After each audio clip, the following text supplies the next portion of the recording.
우리나라 사람들이 좋아하는 경기가 축구 경기와 야구 경기라고 합니다. 보통 유럽 사람들은 축구를 좋아하고 미국이나 일본이나 대만, 한국은 야구를 좋아하죠. 그리고 왜냐하면 야구는 매일 하지만 축구는 주말에만 하기 때문입니다. 여러분은 축구를 좋아하십니까? 야구를 좋아하십니까? 굳이 말 안 하셔도 되는데 그래도 야구 좋아하시는 거 제가 압니다. 제가 축구를 좋아하는지 야구 좋아하는지는 말하지 않겠지만 축구나 야구나 스포츠가 우리에게 주는 매력이 있습니다. 그 매력 때문에 우리가 종종 화면을 보면 TV를 보면 야구장에 그 많은 사람들이 가서 열정적으로 응원을 하고 축구 경기를 하는 주말엔 열심히 깃발을 흔들면서 하더라고요. 그런데 이 축구와 야구 둘 다 싫어하시는 분들도 있습니다. 어떤 주부는 남편이 제일 싫을 때가 밥 먹고 주말에 야구 보고 축구 계속 보는 거라고 말하는 분도 있습니다. 근데 저는 그 축구나 야구의 스포츠의 매력을 느껴서 많은 사람들이 거기에 종사하고 또 축구 선수로도 뛰고 또 가서 응원도 열심히 합니다. 그걸 보면서 가는 기대와 그다음에 그 축구나 야구가 주어지는 매력이 있거든요. 그 매력을 우리가 보면서 제가 그 생각했습니다. 그래도 야구나 축구는 우리에게 잠시의 기쁨을 주고 또 잠시의 행복을 주지만 영원한 구원과 생명을 주고 기쁨을 주는 교회는 왜 저런 매력이 없을까라는 생각을 해봤습니다. 그 이유가 무엇일까? 사실 세상에서 얻을 수 없는 정말 중요하고 귀중한 구원을 줌에도 불구하고 왜 교회는 그렇게 매력이 없을까? 그 이유는 우리 교회가 그 매력을 상실했기 때문이라고 생각합니다. 교회가 매력을 상실하지 않았을 때는 교회는 놀라운 능력을 발휘했었습니다. 우리가 알다시피 예수님께서 베들레헴 마구간에 태어나시고 그리고 3년 동안 공생애를 통해서 많은 사람들을 고쳐주시고 그리고 마지막에 주님의 십자가에 달려 죽으시고 부활하신 다음에 비로소 제자들이 주님을 그리스도로 믿기 시작했고 그리고 교회가 스스로 주님의 복음을 전하기 시작했습니다. 그래서 초대교회가 부흥하게 되었죠. 초대교회가 부흥했던 원인은 이겁니다. 그 역사에서 보면 배교자 율리아누스라고 하는 황제가 있습니다. 그 사람은 기독교가 부흥하는 것을 보기 싫어서 그걸 탄압하고 이교를 부흥시키려고 애썼습니다. 그런데 잘 안 되니까 이교의 그 사제에게 편지를 보내면서 이런 글을 썼다고 합니다. 이교를 부흥시키기 위해서 너희는 기독교를 제발 본받아라. 기독교를 보고 배워라. 이렇게 말했다는 거예요. 그러니까 초대교회의 가장 강력한 힘은 뭐였냐면 교회가 핍박에도 굴하지 않았다는 거예요. 어떤 분은 말합니다. 교회 가면 돈 많이 벌어. 사실은 돈 많이 벌지 못할 수가 더 있습니다. 요즘 같은 세상에서는 우리가 교회 다니는 것보다 안 다니는 것이 돈을 잘 벌 수 있습니다. 왜? 속이고 그리고 사기치고 적당히 세상과 하면서 죄와 타협하고 살면 훨씬 돈 벌기 쉬운 게 세상이죠. 교회를 돈을 많이 벌어서 오는 사람은 없습니다. 교회에 와서 세상에서 얻을 수 없는 은혜와 기쁨과 소망과 꿈을 얻기 때문에 예수를 믿는 겁니다. 초대교회 사람들이 예수를 믿었던 것은 그 핍박받음, 우리가 흔히 순교사에서 많은 초대교회 성도들이 핍박받고 우리가 사자밥이 되고 십자가에 달려서 마치 밤에 그 가로등처럼 기름 발라가지고 불태워 죽이는 그런 잔인한 고통 속에서도 찬송을 부르고 주님의 신앙을 지켰던 이유는 세상 그 어디에서도 얻을 수 없는 매력과 기쁨과 은혜를 예수 그리스도를 통해서 얻었기 때문입니다. 그래서 그런 핍박 가운데도 도리어 더 신앙을 지키고 그래서 뭐라고 했냐면 초대교회 열을 죽이면 100이 된다 그랬어요. 기독교인을 열을 죽이면 순교하면 도대체 100명이 더 생긴다는 거예요. 없어질 줄 알았더니 안 없어지더라는 거예요. 왜요? 자기 생명을 걸고라도 믿을 만한 가치가 매력이 바로 교회에 있었거든요. 그 매력이 뭐냐? 바로 예수 그리스도예요. 그리스도가 주신 구원, 그것이 가장 큰 구원이고 그것이 가장 큰 매력이었습니다. 사실 저는 오늘 저와 여러분들과 함께 우리가 계속 교회를 리빌딩 하자는 말씀 나누지만, 교회를 리빌딩하는 교회의 핵심은 뭐냐? 교회는 건물이 아닙니다. 이건 예배당이고요. 교회는 여러분 각 사람의 마음에 있다 그랬습니다. 여러분의 마음이 성전이고요. 여러분이 마음의 성전을 금과 은과 보석으로 지어야 한다고 말씀드렸습니다. 그리고 지난주에 저는 여러분들이 제사장, 거룩한 제사장의 삶을 살아야 한다고 말씀드렸습니다. 오늘은 그런 거룩한 제사장으로 살아가는 계속적인, 우리가 거룩한 삶을 살 수 있는 힘이 어디에 있는가를 함께 나누기를 원합니다. 제가 지금도 인생에서 가장 기억하고 있는 것 중에 하나는 미생이란 드라마에서 나오는 이야기가 있습니다. 그 오차장이 주인공에게 하는 말인데요. 그 주인공이 이제 어느 줄에 설 거냐, 라인이 있는데 이쪽 줄에 서면 이쪽은 좀 잘못하고 또 나쁜 그룹이었고 이쪽은 좋은 그룹인데 지금 이 줄에 서면 고난당해야 돼요. 핍박받아야 되고 그리고 어쩌면 회사에서 잘릴지도 몰라요. 그런데 오 차장이 이런 말을 합니다. 살면서 누구를 만나느냐에 따라 인생이 달라질 수 있어. 파리 뒤를 쫓으면 변소 근처에서 어슬렁거릴 것이고 벌을 쫓으면 꽃밭을 함께 거닐게 될 거야. 저는 그 말이 정말 가슴에 와닿았습니다. 왜냐하면 이 사람은 누구를 만나느냐가 인생을 가르게 되거든요. 여러분 생각해 보세요. 파리를 만나면 파리가 어디로 주로 갑니까? 변소에 가죠. 변소 근처에서 어슬렁거릴 수밖에 없어요. 벌을 만나면 벌은 꽃밭에 있기 때문에 꽃밭에 있다는 거예요. 내가 누구를 만나느냐에 따라서 내 인생이 죄와 사망의 길에서 헤맬 수도 있고, 또 내가 누구를 만나느냐에 따라서 우리는 생명과 은혜와 감사와 기쁨의 삶을 살아갈 수 있다는 거예요. 그래서 우리 인생은 누굴 만나느냐가 중요합니다. 저 역시도 제 인생에서 제일 중요한 만남은 예수 그리스도라고 고백할 수 있습니다. 예수 그리스도가 내 삶을 바꿨고, 그래서 예수님 때문에 내 인생이, 내 계획이, 내 비전이, 내 꿈이 바뀌었단 말이죠. 여러분들도 그래서 이 자리에 우리 모두 있는 것 아니겠습니까? 예수 그리스도가 내 삶을 바꿨기 때문에 우리가 죄와 사망의 길에서 헤매던 우리를 사랑과 은혜의 삶으로 인도했다는 거예요. 이걸 누가 잘하냐? 사도 바울이 잘 알거든요. 이 편지를 쓴 사도 바울은 자기의 과거의 사울일 때와 지금 바울의 삶을 살고 있는 것이 얼마나 다른지를 오늘 로마서 8장 1절 2절에서 이렇게 고백하고 있습니다. 그러므로 이제 그리스도 예수 안에 있는 자에게는 결코 정죄함이 없나니 이는 그리스도 예수 안에 있는 생명의 성령의 법이 죄와 사망의 법에서 너를 해방하였습니다. 이 말씀이 우리가 왜 중요하냐, 왜 우리가 예수 그리스도 안에 있어야 교회라고 하는가를 분명히 가르쳐 줍니다. 예수 안에 있는 자에게는 정죄함이 없기 때문입니다. 정죄함이 없다는 것은 다른 말로 하면 우리를 죄에서 해방시켜 주시고 우리를 죄에서 용서해 주셨다는 거예요. 이 말씀을 조금 쉽게 설명하면 이런 말씀입니다. 예수 안에 있는 자에게 더 이상 죄를 묻지 않습니다. 이는 예수 안에 있는 성령께서 죄와 사망의 법 아래 매여 고통받는 사람들을 해방시켜 주셨기 때문입니다. 라고 말하는 거죠. 여기서 핵심은 예수 안에서입니다. 로마서 8장 1절 2절의 말씀 중에 예수 안에서 동그라미 치십시오.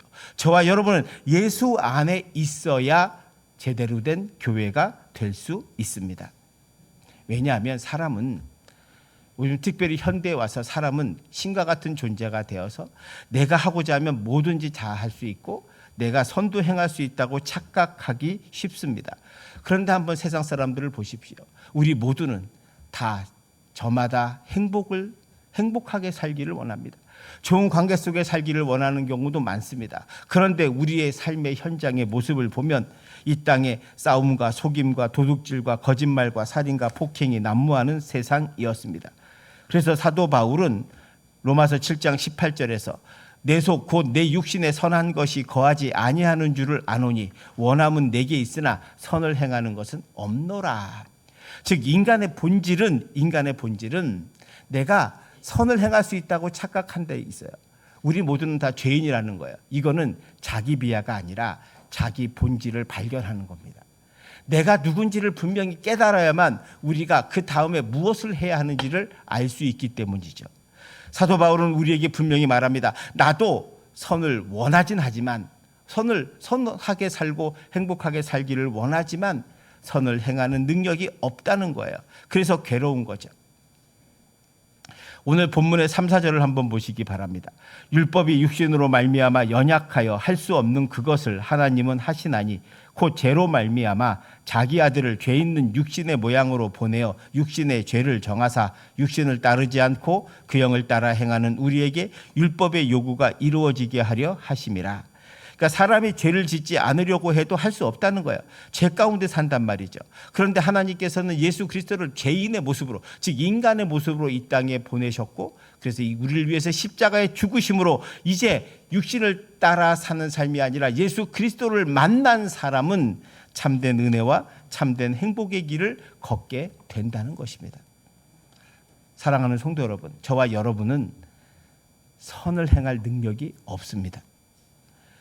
왜냐하면 5절 6절을 보세요. 이걸 우리가 이해해야 합니다. 육신을 따르는 자는 육신의 일을, 영을 따르는 자는 영의 일을 생각하나니. 6절 시작.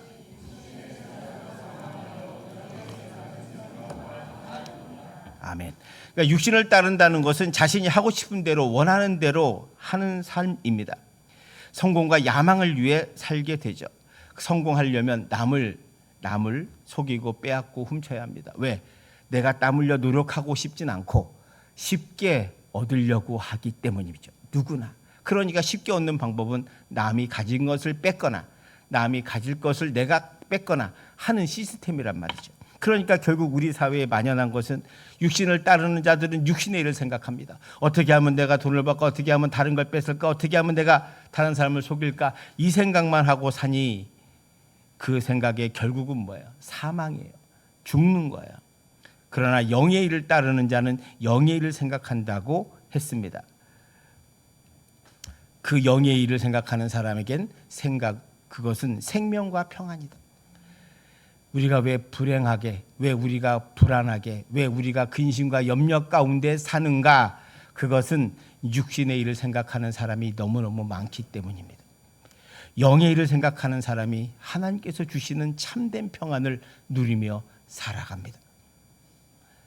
그 자기 욕망, 자기 욕심을 버리지 못해서 우리는 실패하고 넘어지고 교만해지는 것을 우리는 매일매일 매순간 보게 되는 거죠.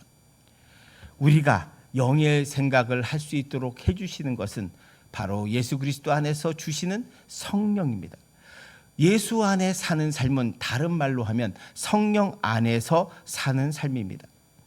자, 우리 9절 10절 한번 보시기 바랍니다. 9절 10절 한 절씩 교독할게요. 만일 너희 속에 하나님의 영이 거하시면 너희가 육신에 있지 아니하고 영에 있나니 누구든지 그리스도의 영이 없으면 그리스도의 사람이 아니라.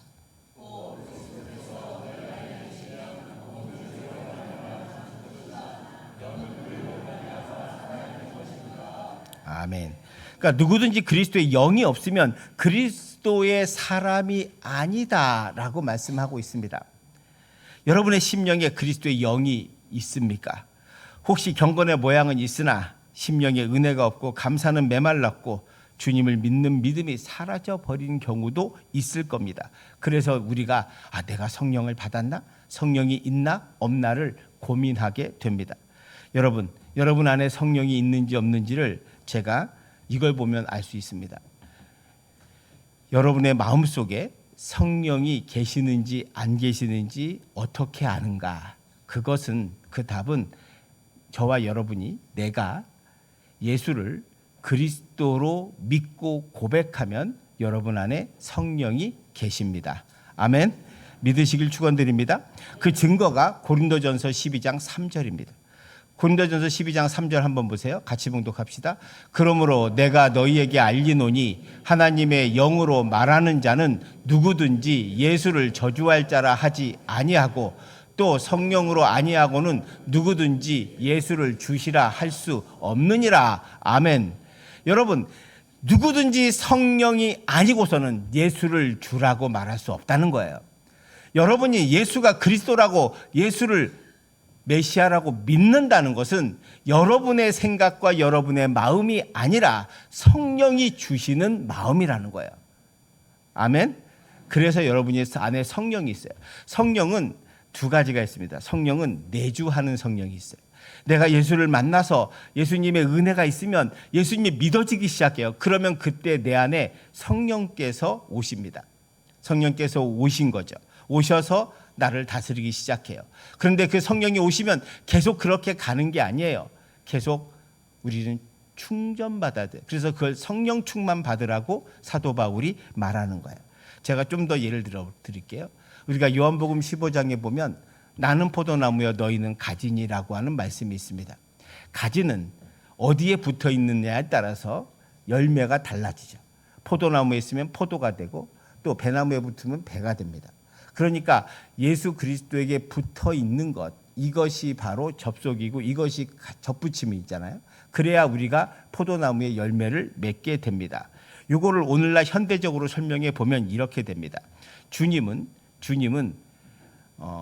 이게 전기로 제가 바꾸고 저와 여러분의 마음속에 배터리가 있어요. 성령은 배터리입니다. 성령의 은혜가 이제 배터리가 장착됐어요. 그러면 주님은 누구시냐? 한국전력이에요. 자, 이게 비유입니다. 이거 한국전력이 또 예수님이라고 믿으면 안 돼요. 비유입니다. 한국전력이에요. 그래서 우리는 배터리입니다. 자, 그러면 여러분 예를 들어 볼게요. 컴퓨터나 냉장고가 TV가 있다고 합시다. TV가 냉장고가 전기에 접속되지 않으면 그냥 아무 쓸모 없는 것처럼 보이잖아요. 근데 그게 냉장고 아닙니까? 냉장고죠. TV입니다. 안 나온다고 TV가 아닙니다. TV입니다. 그럼 이 냉장고와 TV가 제 기능을 발휘하려면 어디에 접속돼야 돼요? 전기에 플러그인하면 전기를 통해서 이 냉장고가 이 TV가 제 역할을 합니다. 우리 배터리가 떨어지면 우리가 그리스도인의 삶을 살아가지 못합니다. 우리가 예수를 못 믿는 게 아니고 내 안에 성령께서 떨어지면 우리는 접속을 해야 돼요. 플러그인 해야 돼요. 어디에? 주님께 접붙이면 뭐가 나와요? 거기서 전기가 흘러나오고 그 전기가 뭐예요? 성령이에요. 그 성령이 내 안에 들어오셔서 내 배터리, 내 성전에 내주하는 성령이 가득 차면 그때부터 난 어떻게 살아요? 그리스도인답게 살아갈 수 있습니다. 할렐루야.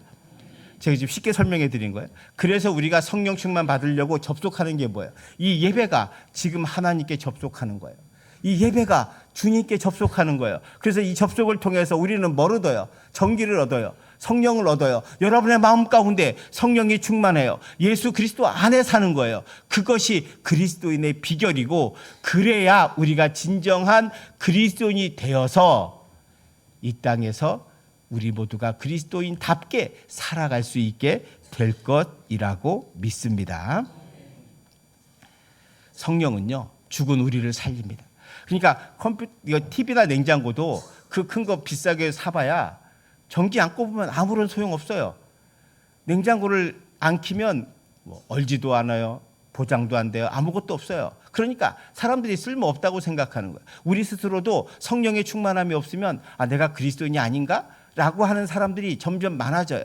근데 저는 그렇게 생각하지 않아요. 우리가 성령의 은혜만 받으면 성령에 접속돼서 주님께 접속되어서 성령을 받기만 하면 여러분의 마음속에 내재되어 있는 성령이 충만해지면 우리는 놀라운 일을 행하게 될 줄 믿습니다. 성령의 역사가 일어나게 될 줄 믿습니다. 교회가 새롭게 부흥하게 될 줄 믿습니다.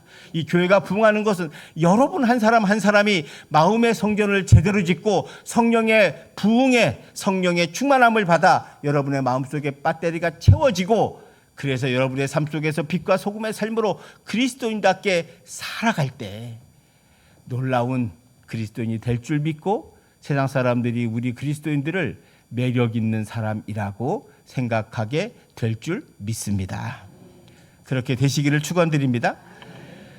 마태복음 19장 16절 이하에 보면 부자 청년 하나가 찾아옵니다. 찾아와서 예수님께 물어요. 주님, 내가 무슨 선한 일을 해야 영생을 얻을 수 있습니까? 라는 질문을 해요. 예수님께서 물끄러미 바라보시다가 너 하나님이 주신 계명 다 지켰지? 네, 그럼요. 물론 저 다 지켰습니다. 라고 말했습니다. 이 청년은 그런데 율법을 다 지켰는데도 불구하고 구원의 확신과 은혜와 기쁨이 없단 말이죠. 그러니까 주님을 찾아온 거예요. 그래서 뭐라 그랬냐면 앞에서 내가 무슨 선한 일을 해야 영생을 얻겠습니까? 이렇게 물었다는 거예요. 근데 질문이 잘못됐어요. 무슨 선한 일을 해야 영생을 얻겠습니다라는 질문 자체가 잘못된 거죠. 그래서 주님이 뭐라 그래요? 주님은 너의 소유를 팔아 가난한 자들에게 나눠주고 그러면 하늘의 보화가 너에게 있을 거야. 그리고 와서 나를 따라라. 이렇게 말씀하셨습니다. 그 말을 들은 청년은 근심하며 떠나갔습니다. 그리고 다시 왔다는 말이 없습니다. 그는 물질에 결국 종노릇하면서 주님을 다시 찾지 않았던 거죠. 많은 세상 사람들이 착각 속에 있는 게 뭐냐 하면 내가 무슨 선한 일을 하면 나는 구원받을 거라고 착각해요. 그래서 돈이 많이 버는 분들이 뭐 기부도 많이 하고 뭐 가난한 데 나눠주기도 하고 장학금도 주고 여러 가지 행사들을 많이 합니다. 그런데 그건 뭐 좋은 일이긴 하죠. 그러나 그것으로 구원받는 건 아니에요. 예수를 그리스도로 믿어야 합니다. 예수를 그리스도로 만나야만 우리는 비로소 구원과 영원한 생명을 얻게 된다는 거예요. 사람들이 이걸 모르고 자꾸 무슨 내가 선한 일을 해서 헌공하려고 해요. 그럼 우리가 제가 역으로 악한 일을 해서 되냐? 그건 아니죠. 더 안 되죠. 왜? 악한 일은 죄와 사망의 길로 우리를 인도하기 때문입니다. 다만 중요한 건 선한 일을 행하는 데 있어서 중요한 건 그 성결 과정이 먼저 내가 죄인임을 깊이 자각하고 예수 그리스도를 통해서 성령이 내 안에 있어야 내가 이 땅에서 참된 그리스도인의 삶으로 살아갈 수 있다는 뜻입니다. 사랑하는 성도 여러분, 우리는 세상에서 말하는 성공, 물질 이것과 예수 그리스도를 동시에 섬길 수는 없습니다. 그 중에 우선순위를 나는 어디에 둘 건가를 결정하라는 거예요. 예수를 내 삶의 퍼스트로 삼을 때 그때 비로소 우리는 세상에서 얻을 수 없는 참된 은혜와 기쁨을 누리며 살아가게 될 것이고 여러분의 삶의 현장에서 하나님의 인도하심과 도우심을 보게 될 것이며 여러분은 밤에 주 안에서 단잠을 자게 될 거라고 저는 확신합니다. 어떤 공기업에 다니시는 이제 과장님이 한번 저한테 이런 고민을 했어요. 목사님, 제가 회사에서 과장까지는 시험으로 올라왔는데 부장이 되는 것은 시험으로 되는 게 아니라 관계와 사람의 곡과 성적으로 된다는 거예요. 그래서 부장이 되려면 주말에 술도 마셔야 되고 골프도 치러 다녀야 되고 이렇게 해야 된다는 거예요. 그래서 자기가 기도하는 가운데 이렇게 결정했다는 거예요. 나는 부장을 하지 말자. 여기서 멈추자. 그리고 주일에 나는 교회를 가는 참된 그리스도인이 되자. 제가 그분을 위해서 기도해 주면서 그랬습니다. 당신이 진짜 부자 청년이 아니라 그리스도인이라고. 하나님을 먼저 택했기 때문이죠.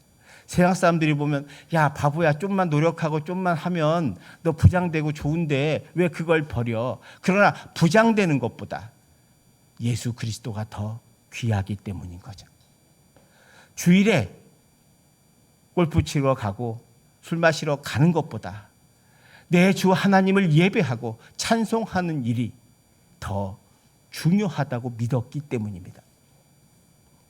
우리가 교회가 된다는 것은 여러분의 마음속에 성령이 함께 하시고 예수 안에서 살아가는 겁니다. 예수 안에 살아갈 때 여러분은 성령이 주시는 은혜로 날마다 접속되면 성령께서 여러분을 세상을 새롭게 보게 하시고 어떤 고난과 어떤 핍박과 어떤 괴로움에도 고통받지 아니하고 그것을 이길 수 있는 힘을 주실 줄 믿습니다. 초대교회 성도들이 세상에 매력이 있었던 것은 그들을 따라갔던 것이 아닙니다. 그들이 하라는 대로 했던 것이 아닙니다. 도리어 죄와 사망의 길에서 헤매는 그들에게 새로운 길을, 생명의 길을, 그리고 은혜의 길을, 그리고 또 다른 은혜의 축복의 길을 보여주었기 때문에 세상 사람들이 그 핍박을 받으면서 교회에 나왔던 거죠. 우리 구한말 때 이 땅에 들어온 교회가 우리 한국인들에게 희망을 주었습니다. 그 희망을 우리 모두 새롭게 줄 수 있는 저와 여러분이 참된 그리스도인이 되기를 원합니다. 여러분, 교회는 여러분입니다. 건물이 아닙니다. 이 건물을 아름답게 짓는다고 해서, 극장처럼 호텔처럼 짓는다고 해서 그것이 교회가 세워지는 것이 아닙니다. 바로 여러분들의 마음속에 성전이 금과 은과 보석으로 지워지고 예수 안에서 성령의 능력으로 세움받고, 그리고 이 땅에서 내 주 하나님을 바로 믿고 그분의 십자가의 은혜와 그분의 말씀에 붙들려 살아갈 때 여러분의 삶에 놀라운 은혜와 기적이 있고 세상 사람들이 여러분을 보고 교회를 매력 있는 곳이라고 믿게 될 것입니다. 그 매력을 주는 교회가 되는 저와 여러분 되시기를 주님의 이름으로 축원드립니다. 기도합시다. 사랑의 하나님, 오늘 이 말씀을 통해서 우리 모두가 내 안에 참된 교회가 있음을 깨닫게 하여 주시옵시고 예수 안에 살게 하여 주시옵소서. 내 안에 성령이 채워지게 하여 주셔서 성령에 따라 살아가는 참된 그리스도인 되게 하여 주시옵시고, 내가 곧 주님을 모시고 사는 성전임을 깨달아 세상에서 빛과 소금의 삶을 살아가게 하여 주시고 주님을 찬송하며 살게 하여 주시옵시고 주님의 뜻대로 살아 참된 그리스도인으로 아름다운 삶을, 그래서 세상 사람들이 나를 보고 예수를 믿을 수 있는 그런 매력 있는 그리스도인 되게 하여 주시옵시고 참된 그리스도인 되게 하여 주시옵소서. 예수님께서 우리 성도들의 마음을 주장해 주시고 거룩한 제사장으로 예수 안에 살아가는 참된 그리스도인으로 삼아 주실 것을 믿사오며 거룩하신 예수님 이름으로 기도하옵나이다. 아멘.